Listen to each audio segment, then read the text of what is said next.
It's the Dr. Christmas Show, solving all of your holiday conundrums, one celebration at a time. Hello and welcome to the Dr. Christmas Show. I am your host, Yvonne Lacey, and we are full into December, and I'm so excited that the season has begun. I hope you're enjoying your season. Thanks for joining me here where we talk about all things holiday, and I'm super excited to have this guest with me today, who is none other than, back by popular demand, we have Mosky, or otherwise known as David Moskowitz, who hosts Mosky at the Movies. How are you? Good. Great to be here. As always, it's true honor. So thank you so much, Yvonne. Thanks for being here. Well, we had such a fun time last time back in October when I think the season kicks off. And we were talking about the best Halloween movies or the scariest Halloween movies or the silliest Halloween movies, all of those. Right. And we're going to do it again for Christmas because so many people do this. I think they enjoy one of the traditions that they have is obviously, right, is to stay home and pull those movies out or to find the ones that they and stream those, get the DVDs, wherever they can find great Christmas movies. Right. To get a holiday spirit. Absolutely. Yeah. It's essential. Like, it's fun, right? You get just hang out, get some popcorn, whether you're stringing the tree, hot chocolate. If you're in the weather like us, maybe it's not such a hot chocolate. Oh, yeah. Warm. Okay, you got your iced latte. Yes, your iced latte. But it's so fun to talk about the best and sometimes the worst Christmas movies. Yeah, there's both. Hodgepodge of all of it. Just like Halloween movies, right? Right? So I thought, who better than to talk to Mosky? But I want to check in with you first. Of course, you have Mosky at the Movies, which people can find at moskyatthemovies.com. Correct. That's correct. But you've been working on some other stuff. Yeah, it's called Mosky and Friends. We're going to do a pilot on that. It's basically me interviewing guests in a roundtable. Just think of it like 60-minute style interviews, one-on-one. What are some of the questions? It's going to be newsmakers. Like I'm going to try to get the relevant newsmakers. Like I'm going to have a dating coach. I'm going to ask this dating coach without getting too controversial here. I'm going to say, how should a single guy, approach women now in post Harvey Weinstein era? That's terrific. I can't wait to tune into that one because now we all have to sort of relearn our etiquette and find out what's right, what's wrong, what we thought was right, maybe it wasn't, or what we think is no longer okay, might be okay. So because a guy's confused. It's confusing for a guy now. I mean, there's always the line you can't cross, but you know what I mean. Like it's like, okay, if I ask her out, am I going to be accused of something? You know what I mean? Like, this sounds like a whole other podcast. Yeah, exactly. I'm sorry. No, it is. So, but you asked for that's kind of the topics we're talking about. You're right. That we're going to riveting, engaging. We're going to have you back on so that we can talk about this again because it really does. It all kind of stemmed from Hollywood, and we're talking about movies in Hollywood, whether it's Halloween or Christmas. This is kind of a big deal of how things are going on in Hollywood, right? Correct, exactly. So, and Hollywood and politics, and in in the news business, all these people kind of, without getting into all their names, falling by the wayside. Got a lot going on. Okay, so that'll be another super interesting podcast. So when will this be coming out, and where can they find it again? And the name of it is? It's called Mosky and Friends. Mosky and Friends. It's just me and another guest roundtable. It's going to come out probably in January of next year, 2018. Once a week. I think that's, in my opinion, it's going to totally usurp a large chunk of the cable news audience. I'm going to compete with, Sean Hannity, your Rachel Maddows of the world, Anderson Cooper. You're going for it. Oh, You're totally. Okay. And let me just say, the reason why I'm confident, people go, oh, you're overconfident. No, I've been in news talk radio for 15 years. Before I was in movies, by the way. So you have a film background, you have a radio background, so why not? And you're funny. Right. I love it. You're a witty guy. High five right here. Thank you. We have fun when we banter. But let's get into the Christmas spirit, and we'll leave that other tough stuff for later. Yeah, thanks for asking. I appreciate it. I want to get off my chest before we launch these top 10 Christmas movies. I want to be happy and lighthearted now. Yes, so that's what the season's about. Let's talk about Christmas. So, yes, I mean, there's great movies out there now to go to the movies and see. Yes. I'm interested if I can start this conversation. I definitely went to go see Coco. And how was it, by the way? Have you seen it? I've seen the other movies that are going to be nominated, like Lady Bird and some other ones. But not Coco yet? I'm waiting for the animation. I'm waiting on the animation. Yeah, well, I loved it, and I can't wait to get your feedback on it. I thought it was really, really well done. I don't want to steer you one way or the other. I heard it's excellent. It's got a high ranking on Rotten Tomatoes. Super fun. Yeah. It's a good one. And Pixar usually hits it out of the park. They do a good job. Yeah. But I was really pleasantly surprised and very happy to see the man who invented Christmas. Christopher Plummer plays Scrooge. And you can't get better than Christopher Plummer, in my opinion. Yeah. And it's really interesting because it's really all about Dickens and how he went about creating A Christmas Carol. It's behind the scenes story, and it's just an amazing. It really gets you into the spirit. And as a budding author here, when I'm trying to write and just release my new book. Yeah, congratulations, by the way. Thank you. Awesome. So yeah, Taking Back Your Holidays finally out there and done, and I was super excited. And where about can that. they get it? By the way, people can get it. They can get it in Amazon. It's available on Amazon. It's called Taking Back Your Holidays, and you can Google that and search for it on Amazon. And there it is, available in hardcover and paperback and ebook. And hopefully audio soon. Trying to get that out so people can listen to it when they're traveling I may get for the holidays. Someone driving around Los Angeles all the time. There you go. So I really loved that movie. But those are the new ones that are coming out. But most of the time, we go for the classics. Correct. Right? It's funny you mentioned that word classics. Let me just say that you'll see in just a second, everybody, that my list of top 10 best Christmas movies. Hate to disappoint you, everybody out there, but a lot of them are their classics. Never a disappointment. I mean, I think we go to the classics. Because people can say, well, what about some recent ones? No, the classics are the classics for a reason. They stood the test of time. And me personally, I love those classics. Is that really, when we call something classic or traditional, it's because they stand the test of time. Is that what you're saying? Exactly. Like, I don't want to blow my number one pick, but I'll just say the number one pick that I have.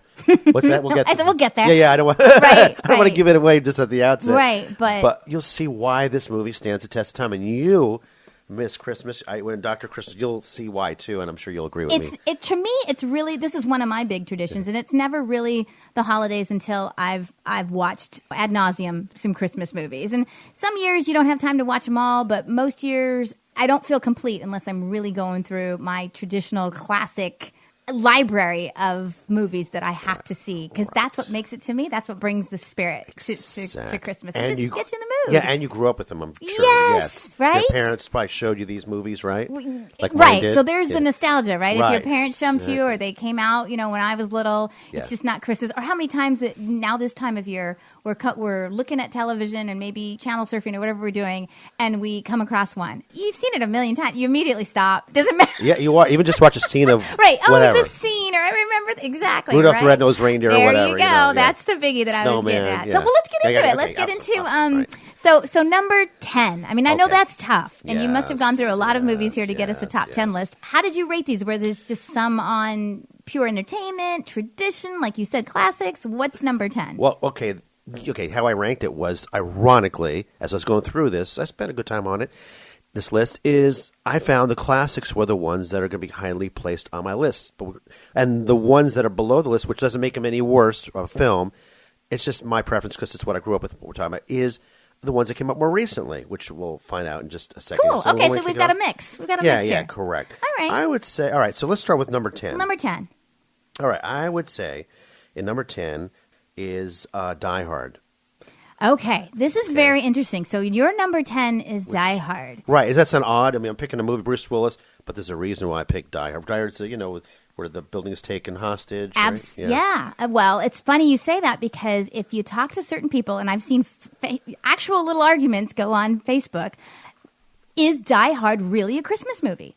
Is that something the genre? Yeah, right. You can say it is, right? Some people say, no, it's not. It's not a Christmas movie. No. It's not warm and fuzzy. I don't understand. But you're saying it's a Christmas movie. Yeah, here's what. Okay, so you got Bruce Willis, who plays John McClane. A lot of the listeners may have seen the movie. He takes on terrorists in this action thriller that's, again, almost as fun as Opening the Presents. It just has that Christmas vibe about it. And when I watched it, and I watched it probably in July or whenever it came out in 1988, by the way.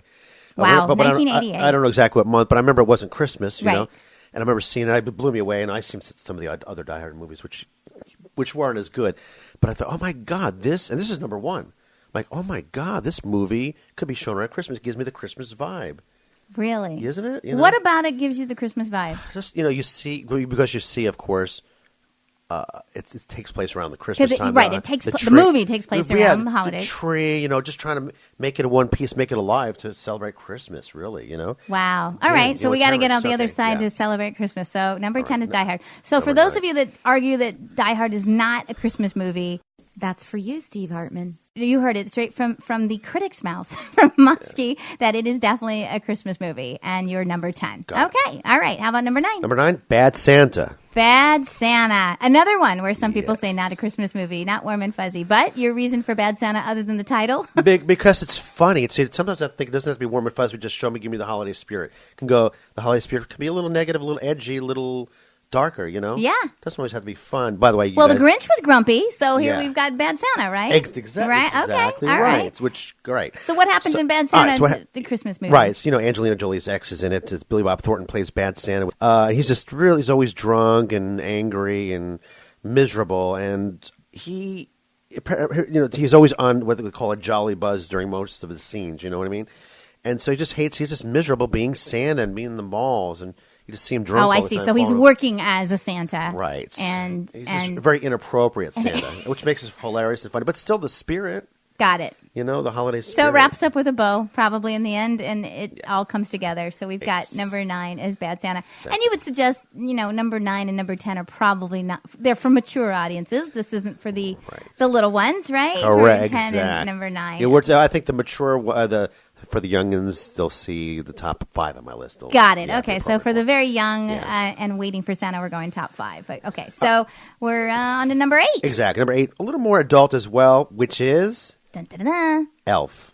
Great movie. Fantastic. Like one of my favorites. That's one of them that I need to see before it's Christmas. Spirit, with us featuring Will Ferrell, of course, as Elf, and starred Ed Asner and Bob Newhart. Yes. Here's the premise of it, and we'll get into talking about the quality of the movie. So a boy who was raised by Santa's elves returns to New York City, my hometown, Brooklyn, actually. Yay, to find Brooklyn. thank you, Brooklyn in the house, to find his biological family. So the boy goes back to New York City to find his biological family, headed by Elf, played by Peter Billingsley. That's Ralphie, by the way. He's also in Christmas Story. Tries to help his kid. That's right. And so Elf is played by, again, Will Ferrell. Yeah, so he played the boy. It's fantastic. 2003. It's not Christmas for me until I see that. And when was that? 2003. So we're talking about 14 believe. years ago, right? Isn't that amazing? It seems like it was done maybe 5 years ago. Right, exactly. Especially Will Ferrell. You've seen him in a lot of movies recently. Yes, but what a wonder! That's a great movie, and it plays on all the other movies that we've seen or we grew up with and the traditions. And he's just amazing. I mean, Buddy the Elf. What's your favorite color? I can quote that movie all day long. The syrup on his spaghetti. Exactly, all it's that. Just all the moments, really, really great. That's a classic. It's become a classic. It has become a classic. You're right. Everybody. I'm sure your listeners will say, everyone says, oh, yeah, Elf, that's on their top of the list. If you haven't seen Elf, you're behind. Get on that. So I'm sure if you have, you got to pull it out again and watch that again to get in the spirit. Totally. All right. So that was number... That was number 8. Number 8. 8, yeah. Number 7. 7 on my list is, drum roll, please. Drum roll. Here we go. Number 7. Lucky 7? Lucky 7 is good. Home Alone, 1990. Another one. Do. I mean... Right, that's good. The songs. Home Alone, fantastic. Yeah. And I mean, Macaulay Culkin, right. He doesn't look the same, right? No, he doesn't. He was pretty young in that movie. He was a cute kid back then. When did that one come out? Okay, that came out in 1990, so were we talking 27 years ago? Wow! We're almost on 30 years. And you just did the face of... I did it. I got to hit my cheeks and go, wow! Their mouth is agape, yeah. Oh, my goodness. 27 years ago. Right. So what it is you got this child icon, Macaulay Culkin. It's a boy. He's by himself, right? And so is a burglar. Joe Pesci, by the way, plays the burglar. That's right, Joe Pesci. Tries to break into the house, and nothing's going to scare Macaulay Culkin, the boy. The clever, resourceful boy. It's like Dennis the Menace meets Christmas. That's right. And boy, Joe Pesci's scared of this kid, So cute. I mean, so many classic lines from that. And the whole pizza scene, remember, where he's the shooting and the filthy animal. I mean, how we can...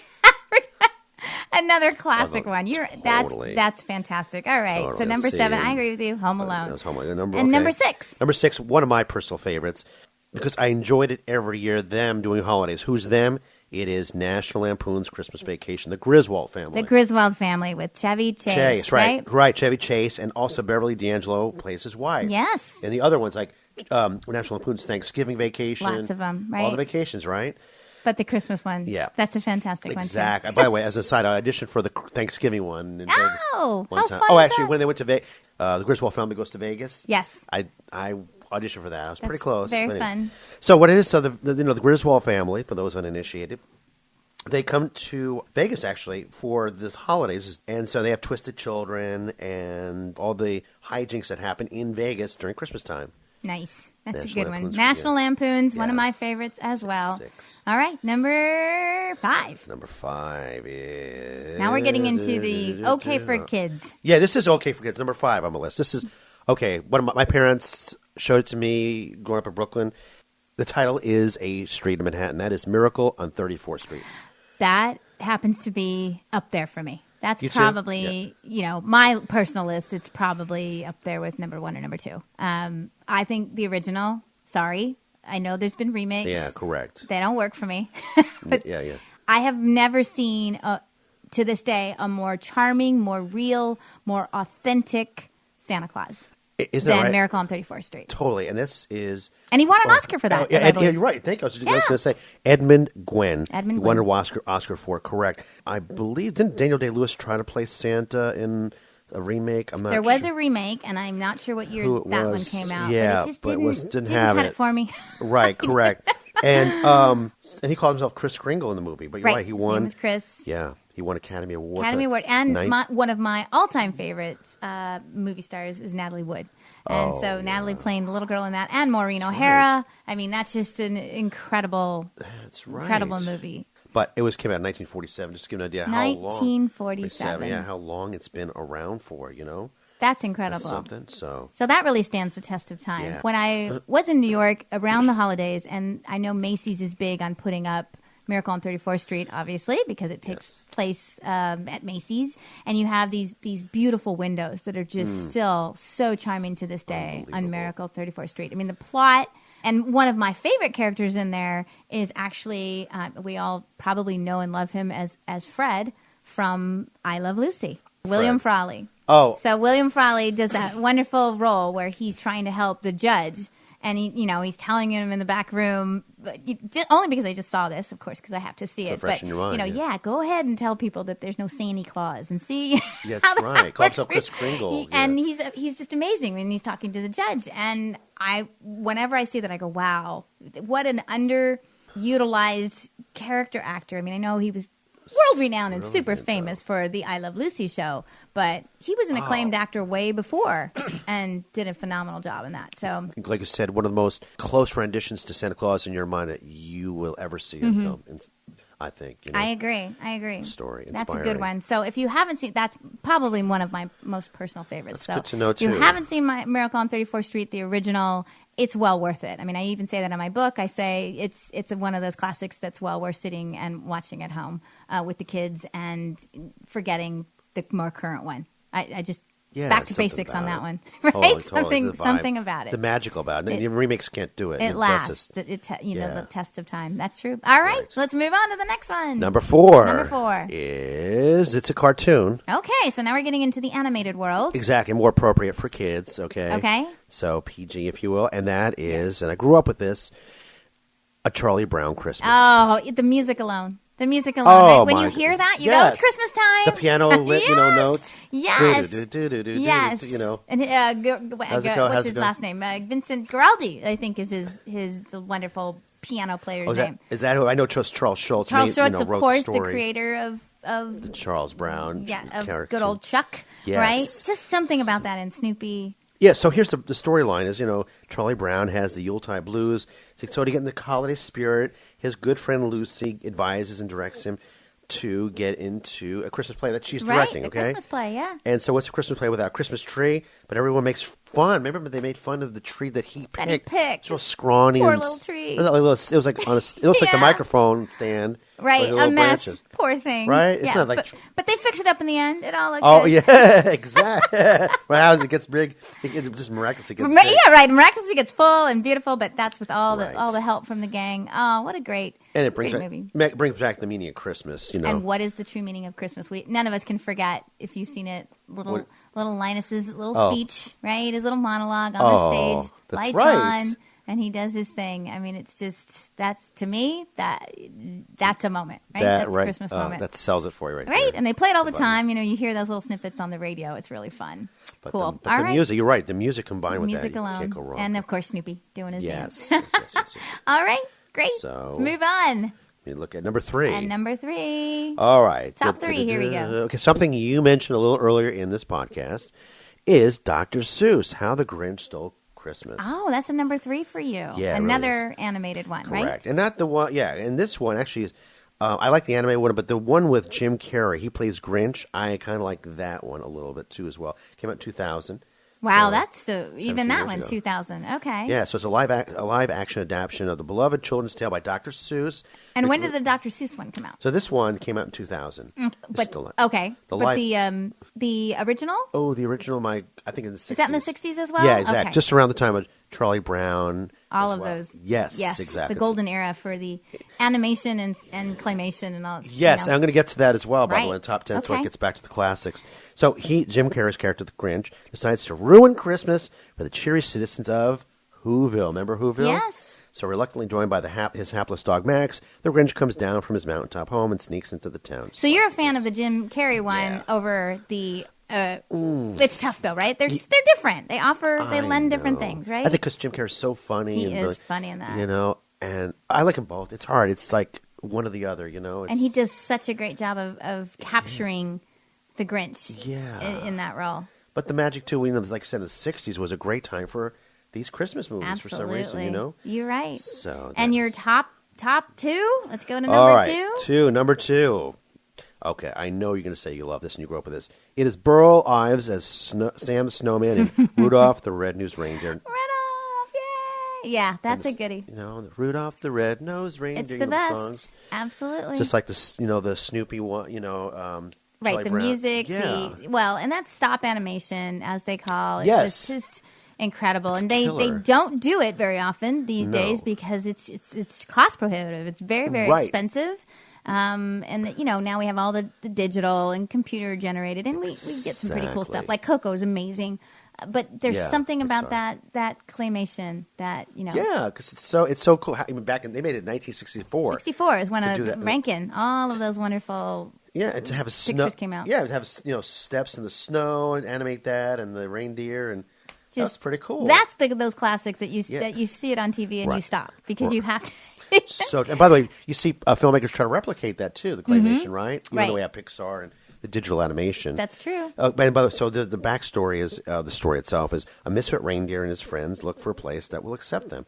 Again, Burl Ives is Sam the Snowman, Yes. and just all the songs. are Real so, Lives. That's a voice. Yeah. What a voice. That was amazing. Correct. It's one of those. It's iconic, right? Like so many Exact- things are for Christmas, but that definitely Rudolph the Red-Nosed Reindeer, by all means, a great classic. Correct. Love it. And Never still, know that. still on TV becomes the number one pick and high ratings. It just still does phenomenal. Right? And you probably stop on if it's showing, right? You Yeah, probably watch if I the see it, too.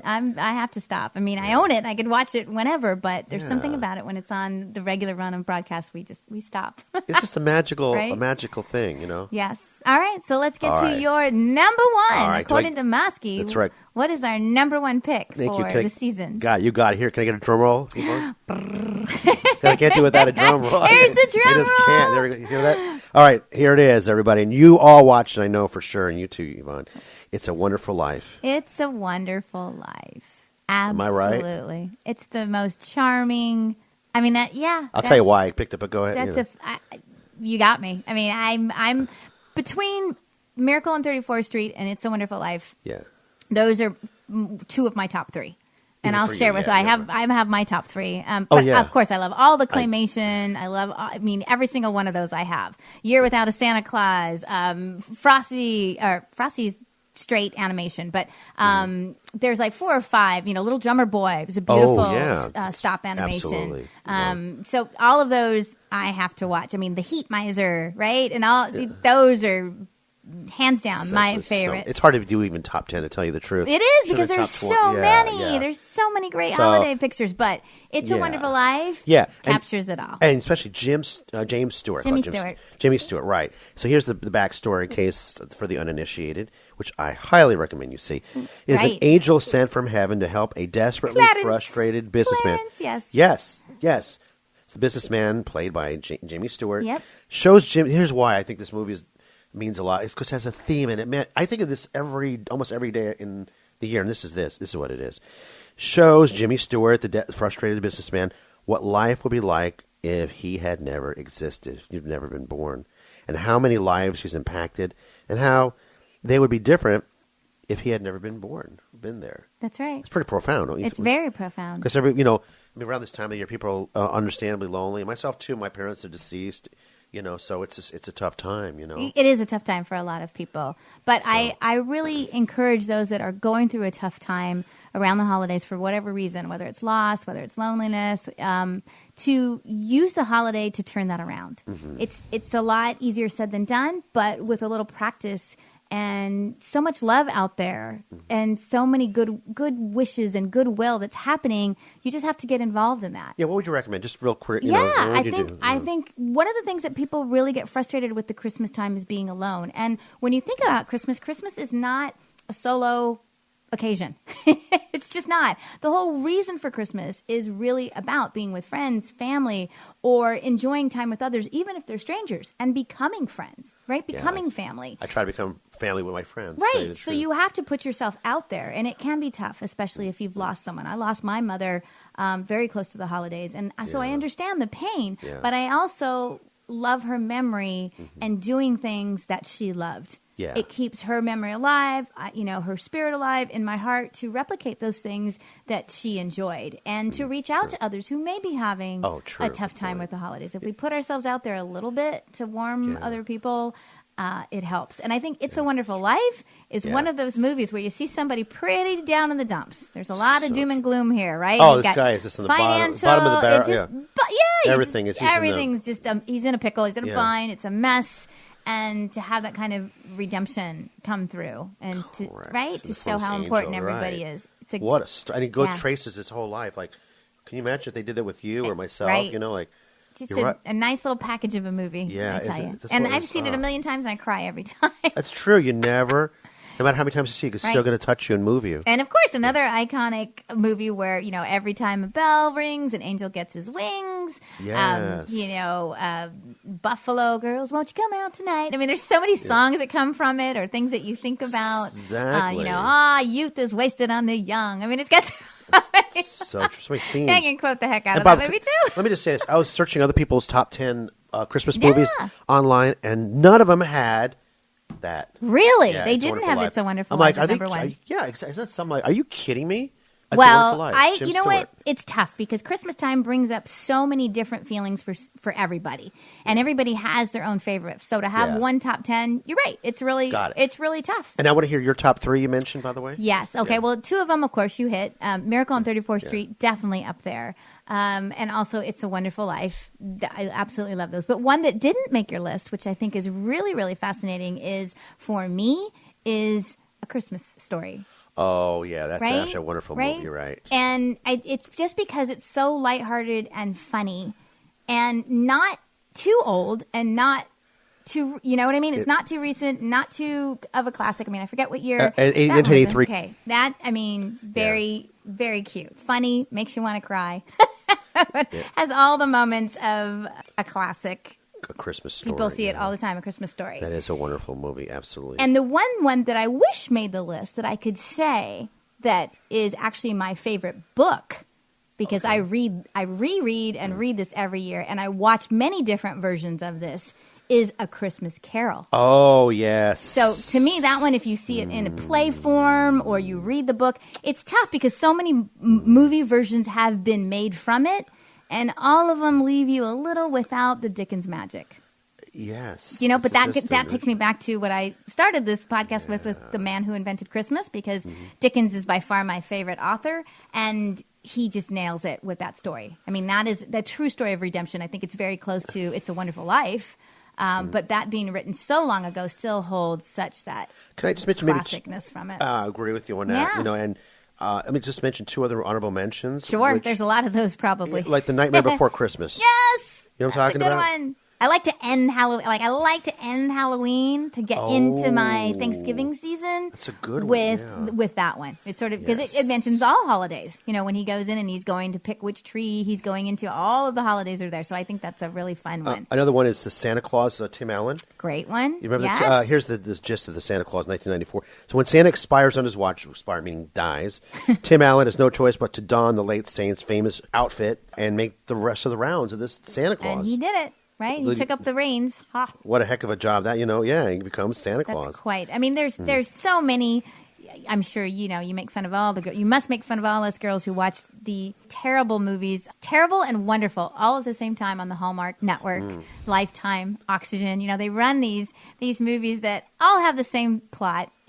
But they're just cheesy and they're awful and they're wonderful.